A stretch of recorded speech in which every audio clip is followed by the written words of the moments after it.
How easy is it to make a film using your mobile phone? If you've never made a film before, this course is for you. You're going to watch an edited recording of a webinar run for volunteers from 3 community archive groups. They were passionate about their heritage work, and they were learning to bring it to life on camera. After attending this webinar, they shot the footage for 3 inspirational short videos. This webinar will show you the techniques they learned. The webinar covers a huge amount of practical information in a short space of time. It's in 4 parts. The first part shows you how to set up and handle your phone for filming.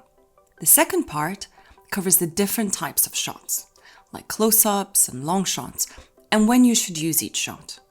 Third lesson goes through how to put together a sequence of shots to tell the story of an activity.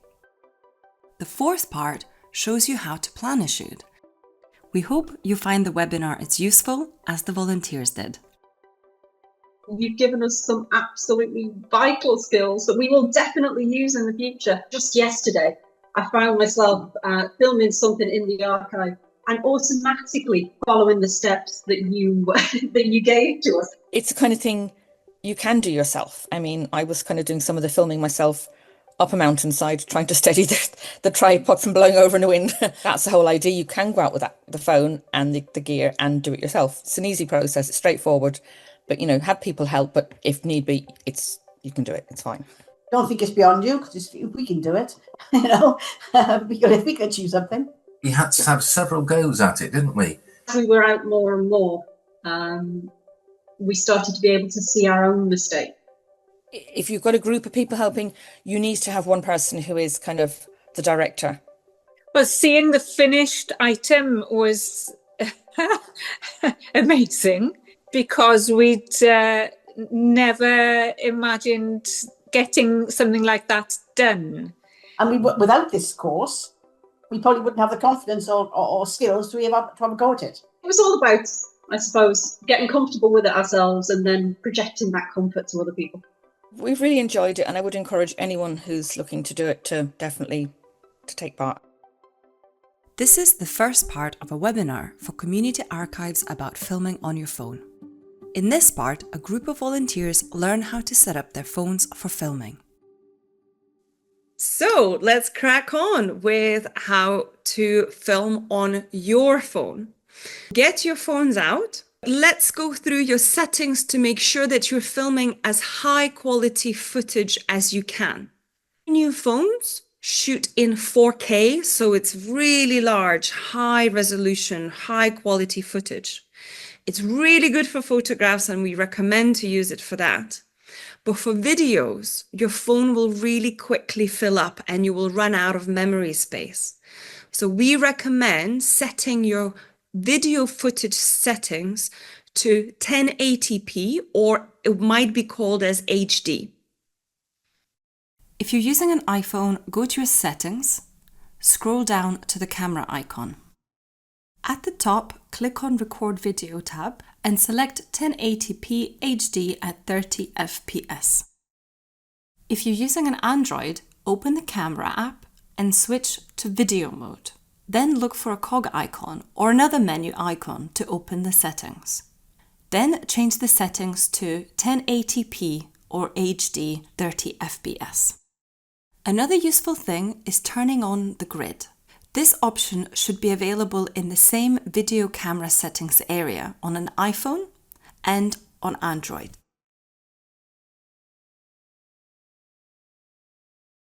These guidelines on screen will help you to compose your shots better. If you're framing up a medium close-up for an interview, make sure the eyes of the contributor are sitting on the top grid line, looking into the screen. You're going filming tomorrow. First thing you need to do is back up your photos to make space on your phone. Make sure your phone is fully charged. Some phones run out of battery really quickly. And if your phone is an older make and you know that it's a bit temperamental, bring a spare battery charger. Now, when you're on location and you're ready to film, turn your phone on an airplane mode. And the reason why you need that is that while you're filming, while you're capturing a lovely moment, and if all of a sudden you get a phone call or a message beeping, that's on record and you won't be able to capture that lovely moment again. So airplane mode is essential to make sure you don't get any notifications while you're filming. And another one, which is so easy to forget, we hold our phones in hand all the time. We put it in and out of our pockets. We put it in the bag. It's very easy to touch the camera lens itself and leave smear stains on it.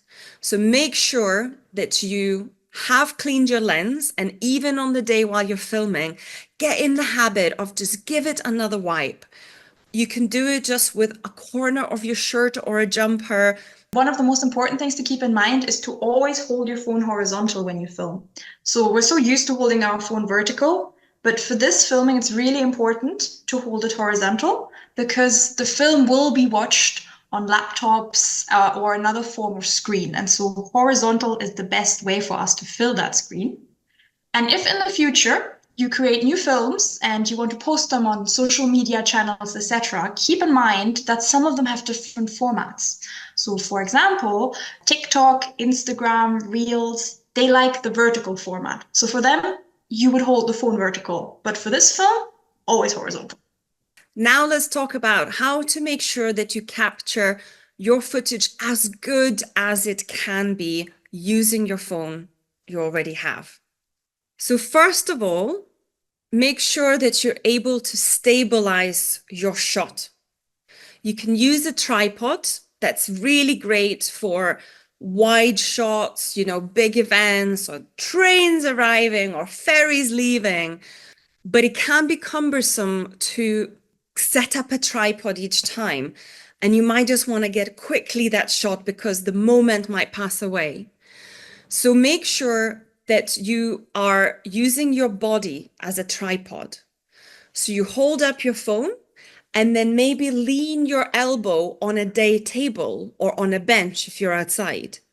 Use the furniture around you. Or if you're filming in a large room, lean your shoulder to a wall so you're as stable as you can be. Most importantly, don't do what those people do in the last picture, holding your arms out like they're in the concert. Your hands will get tired and you will not notice how shaky the shot gets because it's far away from you. So really tuck in your hands to your chest, and that way you will hold your shot stable. There are various ready-made kit sets for mobile phones that come with a handheld tripod, microphone, or a mini LED light. So you're almost ready to film, but there are a few more technical things to keep in mind when you're filming. An easy way to remember the tech check is remember word wafer. W stands for white balance. On phones and tablets, they're pretty much automatic now. And what white balance is making sure that the phone knows what is white meant to be, especially if you have like lighting from indoors and lighting coming from outside. Phones can sometimes get confused, and people, I'm sure you've seen in the photographs, look a little bit too green or maybe too purple. What that means is that the white balance is not right. The way to fix that is to tap anywhere on the screen, ideally on a person, because phones and tablets are now this set to automatically correct skin tones rather than the white balance. So if the people don't look healthy, tap somewhere on the screen or another person and the phone should autocorrect it. A stands for audio. Make sure that your audio level's at maximum. So on the phone side, you should have a couple of buttons or to go up and down. Set it to maximum. Camera apps, they will automatically go down if they need to, but it's better to start at the max rather than start too quiet. If you are using a microphone that you plug in, you will need to check that it's really working because sometimes it's not fully plugged in. So you will want to do a little audio recording, take out the microphone and listen back to make sure that the microphone was plugged in that was recording. We'll cover a little bit more detail sound later on. F is for focus.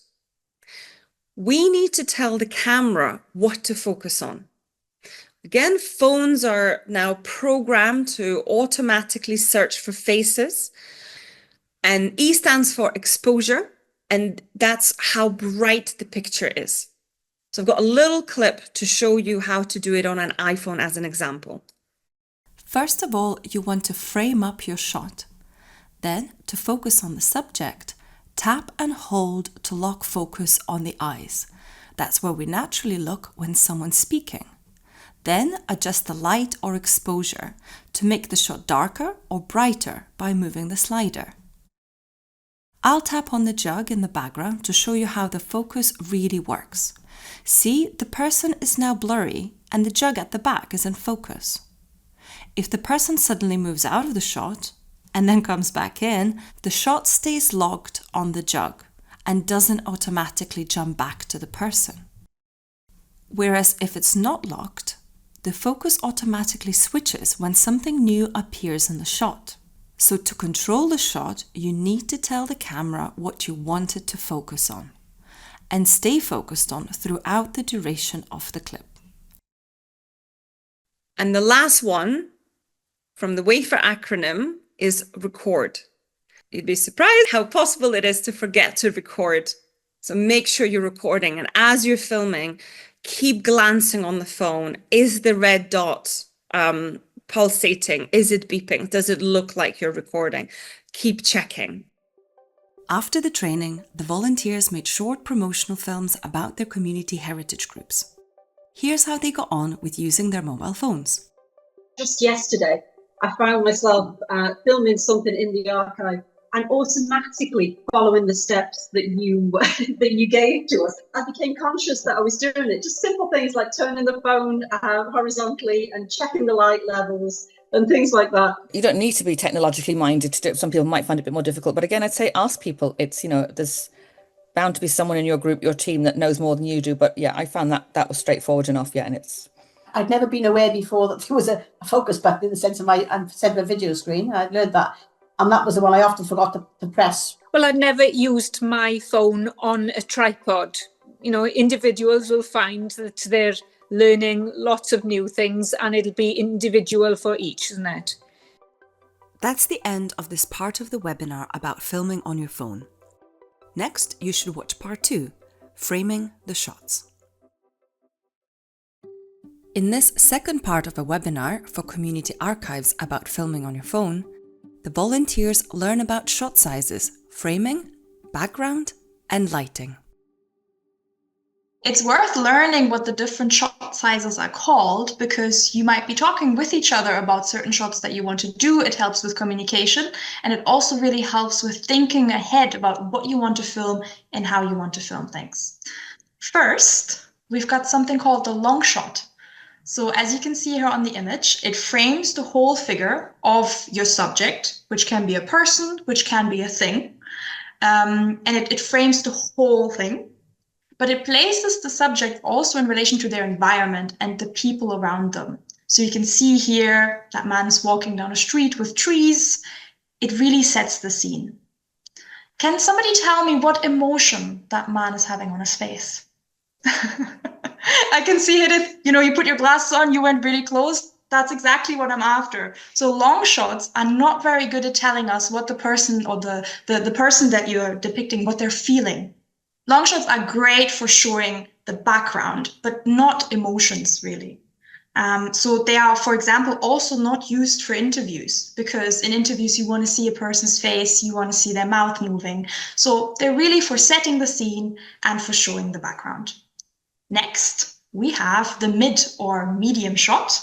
So you can see here, the subject is framed from the waist up.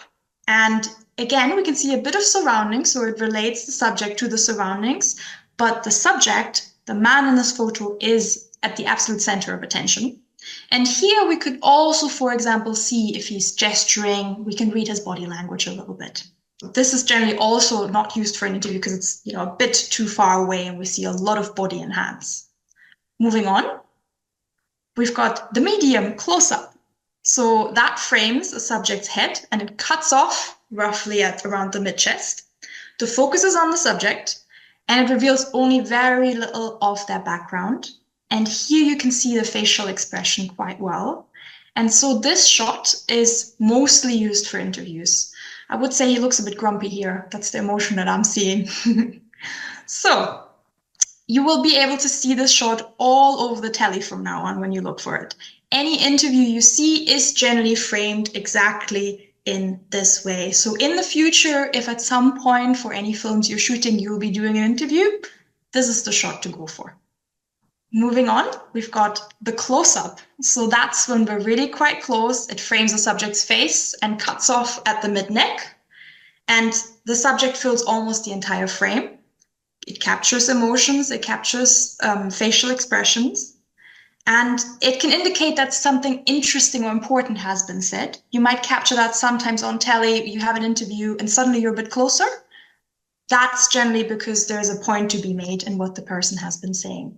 However, when you're filming it, it can be a bit intrusive because you need to be quite close to the person in order to get a close-up. So that's something to keep in mind when you're, for example, filming with someone who's very, very nervous. Next, we've got the extreme close-up. So the extreme close-up frames one part of the subject. So it could be the eyes, the mouth, the hands, and this one can be used to show emotions and specific actions, like, for example, fidgeting, or even crying. You would be seeing that quite a lot, maybe in films when there's an emotional scene, somebody's crying, the single tear that's rolling down the cheek, that's an extreme close-up. And it can be also used to film people without identifying them. So you might see that in crime documentaries when we film a perpetrator, but we don't want to actually see their face, we want to keep them anonymous. Now, what shot size you choose is very important. So when you have a camera in your hand, it's in your power to decide how you want to film things. And you really need to think about what you want your video to convey. So for example, the wide shot really sets the scene. It shows you the background, while close-ups show much, much more detail. And so now I'd like to show you a little video that actually shows how all of these shots look in practice.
Now you know all the names for the shots and how they're being used.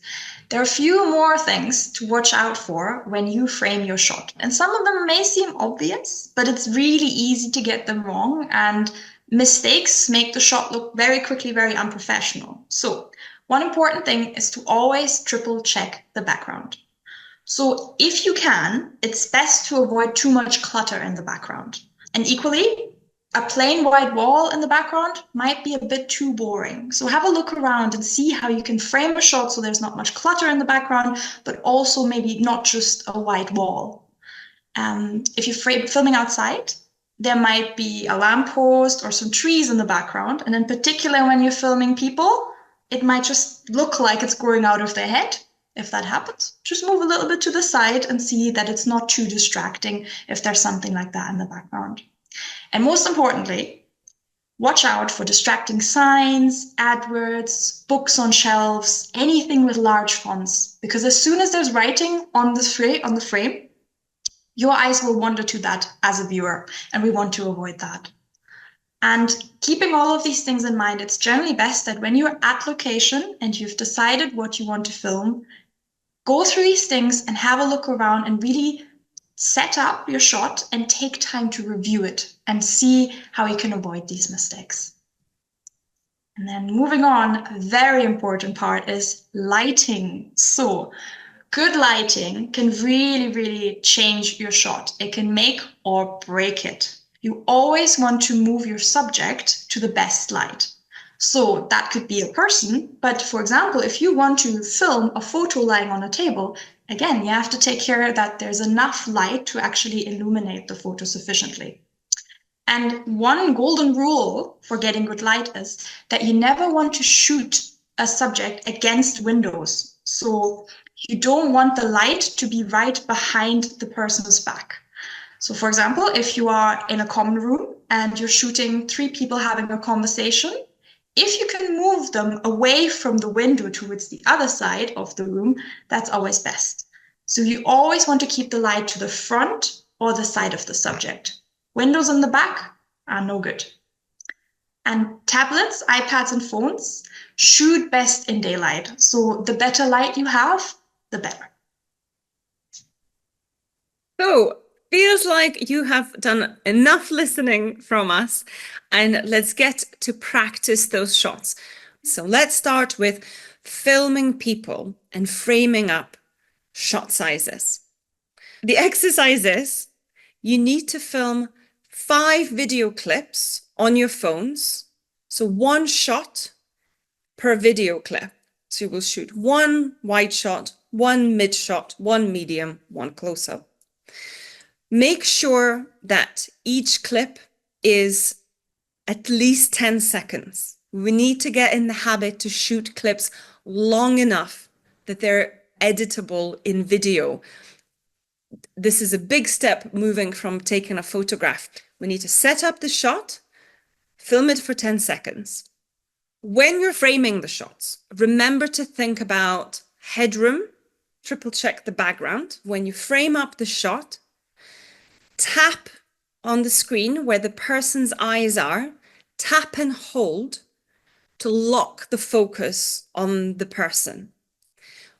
When you reframe the next shot, you will need to tap and hold again to reset your focus.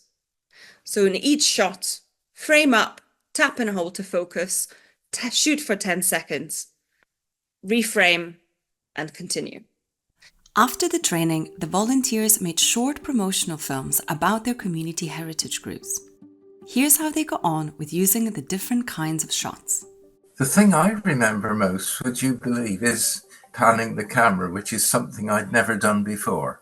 In terms of framing, I've become hyper aware of clutter. That's something I probably wouldn't have thought about before. It's a good reflection of how it's really sort of changed the way that I think about what I'm doing. Sometimes when you come out to do it, you're kind of thinking you need to kind of keep that in your mind, I think, because you just get a bit carried away with the filming and kind of think, oh, yeah, I'm doing this, I'm doing that. But is it working? You know, think of the shots, keep thinking of that all the time when you're out and about. I've never attended any kind of training of this nature. So, yeah, it was an eye-opener for me. I struggled to remember everything at one go. That was I found hard. You come in for a film and think, oh, God, I haven't done so-and-so. And it was just so many things to remember. And sometimes you get the framing wrong because you were so conscious of the other aspects of it to get right. It's amazing that we've actually got something in the can, as they say, I suppose, because there was a lot to learn. The only important thing for us now is to continue using those skills that we picked up from you. That's the end of this part of the webinar about filming on your phone. Next, you should watch part 3, picture sequences.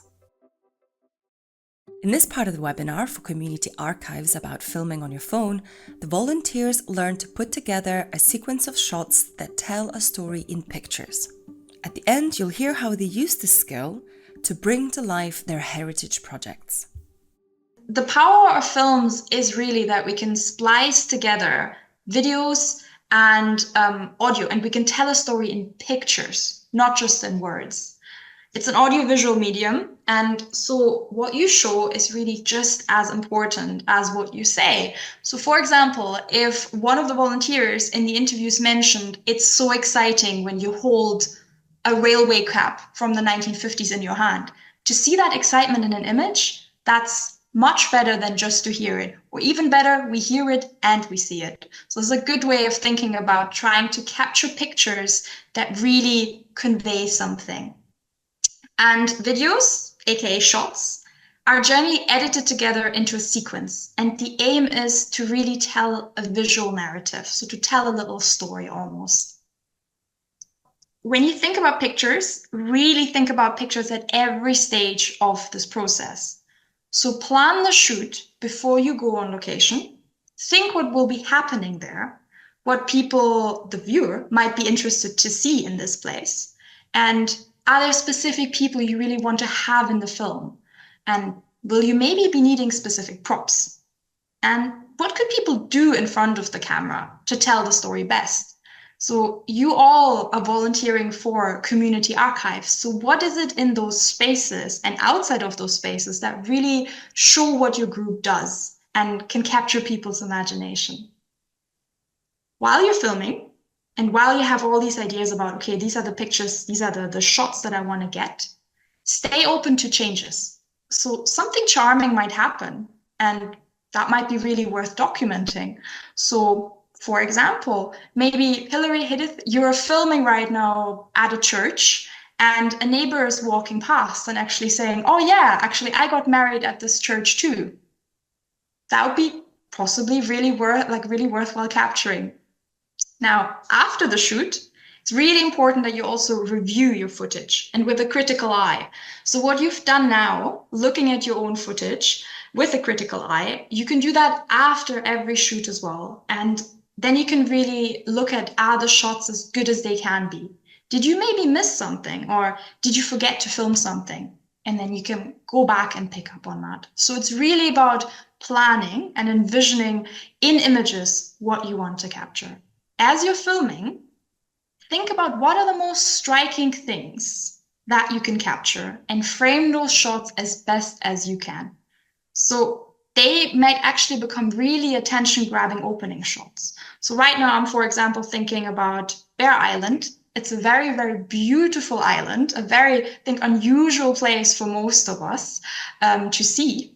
And so maybe there is something about the nature that needs to be framed in a really, really beautiful opening shot. Opening shots are so important. They can make a difference between your film being played or skipped altogether. So you can have a little think about what you think would make a great opening shot to showcase what your group does.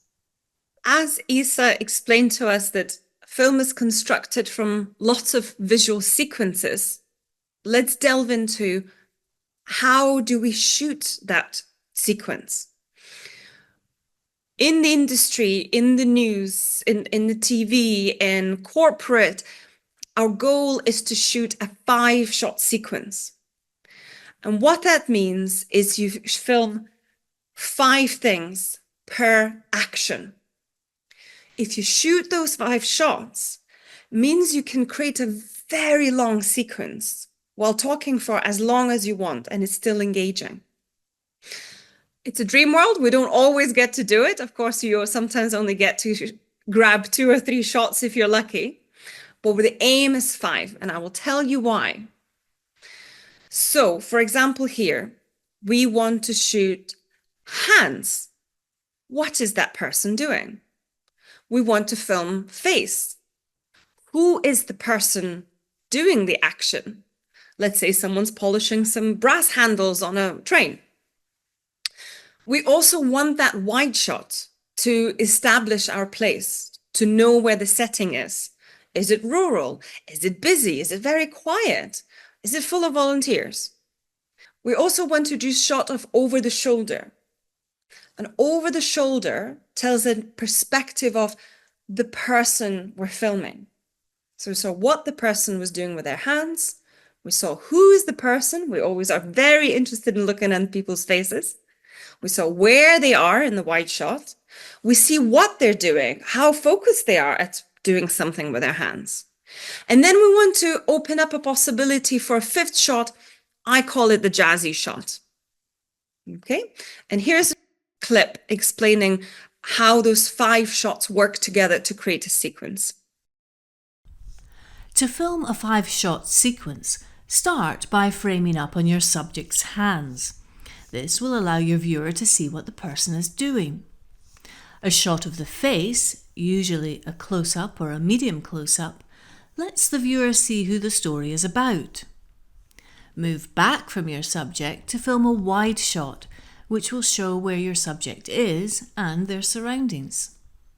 By showing what the person is doing, who they are and where they are, your shots are telling the viewer a lot about your story. An over-the-shoulder shot, while showing the edge of your subject's head and shoulder, concentrates on what they're looking at and shows their perspective. The 5th shot is a shot of your choice. You could choose a close-up to show more details, or get creative with a low or high angle. Think about what else your viewer would want to see and know. When you edit your sequence, you can use the shots in any order and they'll cut together well to tell your story. You may choose to use only 2 or 3 shots to create a short sequence to introduce your contributor. Or you may use all 5 shots to produce a visual narrative to go with a voiceover or an audio clip from your subject's interview. Time for another exercise. So you have learned the framing of the shots and how to practice. And this time we want you to practice filming an action. Ask the person you're filming to reenact an action. So somebody writing something, or sitting down reading a book, or tidying a bookshelf. Keep it very, very simple. Not moving from room to room, but just so that there's something in the person's hands and they're doing something. And here's the list of shots we want you to film. Remember to keep the shots minimum 10 seconds long and keep practicing focusing, resetting and locking the focus and using exposure if you need to. And you will need to reset your focus each time you reset the shot. Adding camera moves to your sequence can really add some visual interest, but the camera moves should be used to reveal something new or show the relationship between one thing or another. So when you do a camera move, think about why you're doing it. Does it have a function within the video? And camera moves are great because they can really keep your viewer engaged, but they need to be planned. And they need to have a proper start, a middle, and an end, and have a purpose. So here we have a little video that illustrates that a little bit. Frame up at the beginning of the shot, press record, then hold for 10 seconds. Then pan. You can use a tripod or go handheld. And when you finish your pan, hold the final frame for a further 10 seconds. If you do this for all camera moves, you get 3 shots for the price of 1. Which gives you more choice in the edit. You can also move your camera vertically with a tilt up or a tilt down.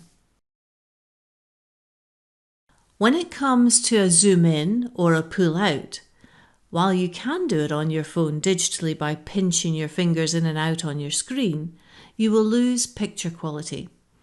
it's much better to zoom or pull out with your feet. Simply hold your phone steady and walk towards or backwards from your subject. A tracking shot is used to follow movement. So, for example, if your subject is walking through the park, you can walk along beside them, filming them as you go. Just try to keep your own steps as smooth as possible. And if you want to get adventurous, you can also attach your phone to a bicycle, a shopping trolley, or anything else with wheels. As you gain more experience filming, you can combine these camera moves together to add even more visual interest. We're not asking you to do some mountain biking. But we're going to ask you to go and film these camera moves with exact same setup. So, working on the train sets, partners reading a book. And so we're proposing there are 5 types of camera moves. There's the pan, left to right, right to left. There's the tilt, up and down, down or up. You can zoom in, you can walk in, or you can walk out. You can also track, so you'd walk alongside them. Or you can do a combination. So you would just follow and then move in, or like pan up, or look down on their feet. We want you to film 3 types of camera moves.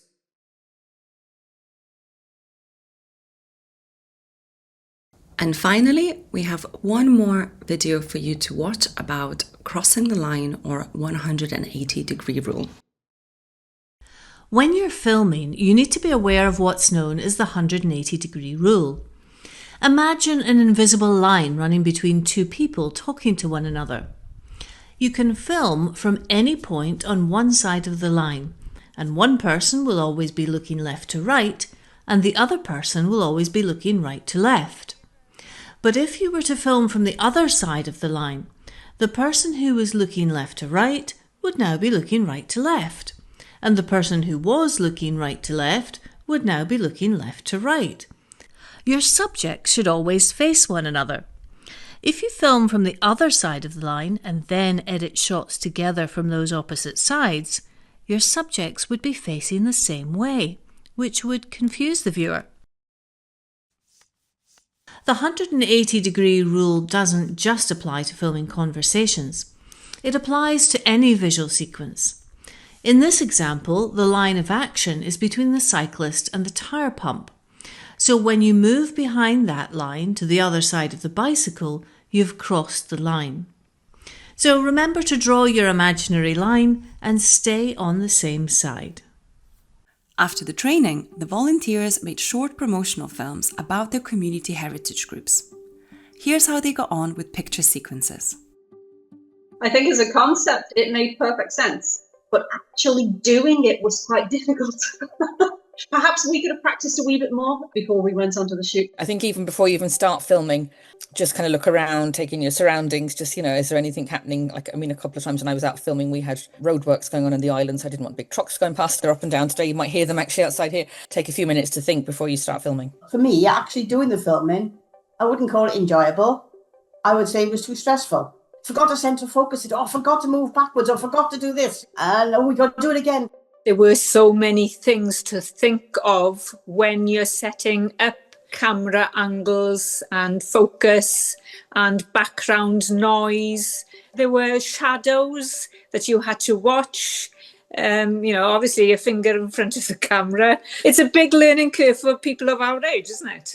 Every bit of film, even the same bit of film, needed low angles and high angles, being put close up to people's hands draws your eye in. We all made mistakes. I was taking shots and thought, oh, well, that's okay. And then you look at them later and you think, good Lord, no. But at least we had the opportunity to try again. I think just getting people's head around the idea of, thank you, you've done that, but now 4 more times, please. Or that wasn't quite right. Or, and that was our learning curve as well, that sometimes we had to stop the film because it wasn't quite right, and make sure that all of the people that you're involved in are fully aware of just how much work is involved. That's the end of this part of the webinar about filming on your phone. Next, you should watch part 4, Planning the Shoot.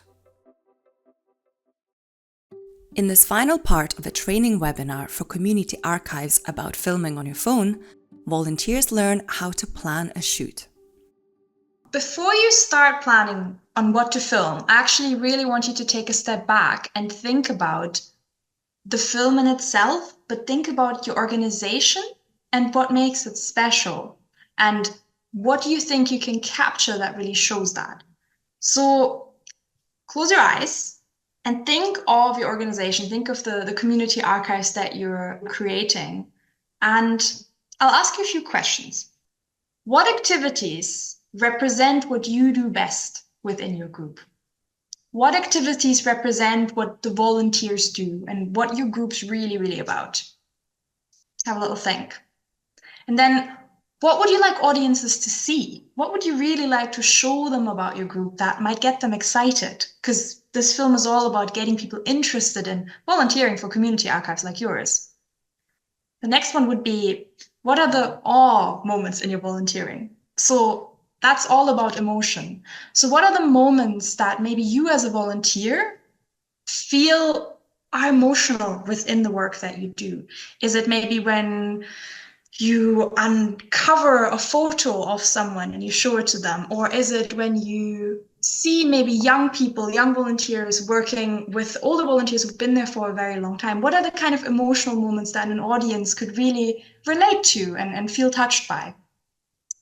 And then in a way, another question is, what gives a sense of exclusive behind the scenes access?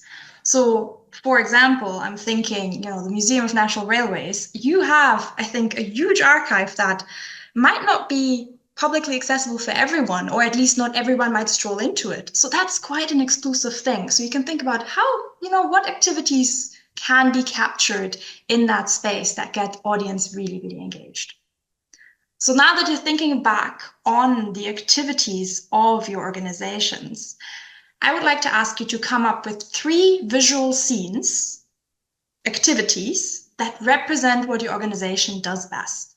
And so these are just initial ideas, right? You can come up with a way longer list later and you can, redecide on what you want to capture. But this is really just a test to see, okay, what activities you think you want to capture and you think are valuable to capture for this film. Here's an example of activities Bear Island Archive Group came up with. They wanted to document a volunteer inputting information to the Island Community Archive website, making the stories accessible online. Film an active retirement group weekly meetup to show the people that are involved.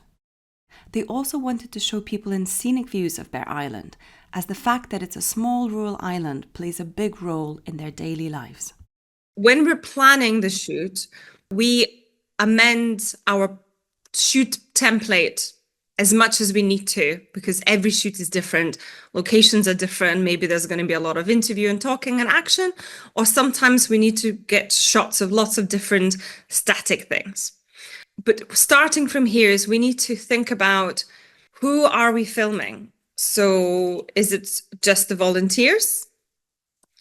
Or is it volunteers and visitors of the center? Like kids. Where is it going to be, in the center? Or are we going to film things like ferry, archive center? Of course, you would write down date and time because they will vary. And props. What do you need to bring? Is there a specific model or photos you need to bring? You need to bring an umbrella because the forecast said it's going to be raining.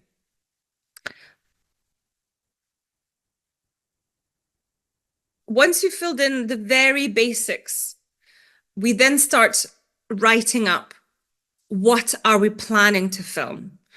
So let's pick one of the stories. Isa, which one did you feel was very visual that we were listening to? Which one? I directly had an image in my head when Helen started talking about arriving on a ferry. I think arriving on a ferry towards an island, that's a good sequence maybe to think about how to shoot these things for all of us, because it involves movement and it involves an introduction to a place, which all of you will do as part of your video. Wide shot, ferry arriving. Medium shot, people smiling, getting off the ferry. Close up, feet stepping onto the ground. Maybe I would even get another wide shot where I don't see the ferry, people walking into the horizon on the island. Maybe this also could be pan shot, pan wide shot, ferry arriving. So you write down all sorts of shots to get for that one specific activity. When you're out filming, you're likely going to meet people you know, people you've met, all the volunteers. Things are happening and you'll be filming and think, did I already get this? Do I need to get that? If you have this checklist, if something happens, you've done your homework, you just need to color in by numbers. So having a list really helps. Another shot could have been kids trying on costumes. So again, you described this very well, wide room full of kids, and then maybe close-ups of hands picking up costumes, and then medium kid putting on a costume, head pops out from the neck hole, etc., etc., etc. Each activity, each scene has to have 5 shots. So this is what we're going to be asking you after this session, is to go away and think of what you're going to film. Remember, you're only filming visuals. You're not filming big chatters and questions and interviews and what the history is behind a costume or the box or things like that. It's getting the feel and the smiles and all of that. So on to the exercise. We want you to pick one of your activity scenes, just one, and come up with 5 shots for it. And think about what they would convey and why are they good and meaningful. Here are a few shots filmed by Scottish Railway Archive Museum. In the wide shot, we see the volunteers inspecting donated artefacts. And here is a medium shot, and a close-up on volunteers' faces, and an over the shoulder so we can see better what they are looking at. After the training, the volunteers made short promotional films about their community heritage groups. Here's how they got on with planning a shoot. So it helped to sit down and, as a group, and really sort of hone what did we want to say, who are we as an archive. I thought that was a really useful process to go through. I found it quite daunting, really, because there are a lot of boxes to fill in. At the stage of planning, that's the time when you need to give your 5-shot sequences every chance you can. You're telling a story when you're making your film, so think of it like that, sort of a beginning, middle and an end. And if you think of that and the message you want to get across, and keep that front of your mind, because again, you might be out filming, you might get distracted, kind of do this, that, but at the end of the day, is it still telling the story? I think that's the key thing. It was just great to go out on the shoot days with a piece of paper in hand, because we had extras, we had props, we had all of the technology to think about. So it was absolutely great to remember what we were there to do. We probably wouldn't have taken the shots that we did take without a piece of paper and some forward thought. Do plan everything out, but again, at the same time, you need to be impromptu. I think if something happens you weren't expecting, have the camera ready, film it. It might be the best thing the best part of your film. That's the end of this part of the webinar about filming on your phone. You can find more training for community archives at www.communityarchives.org.uk.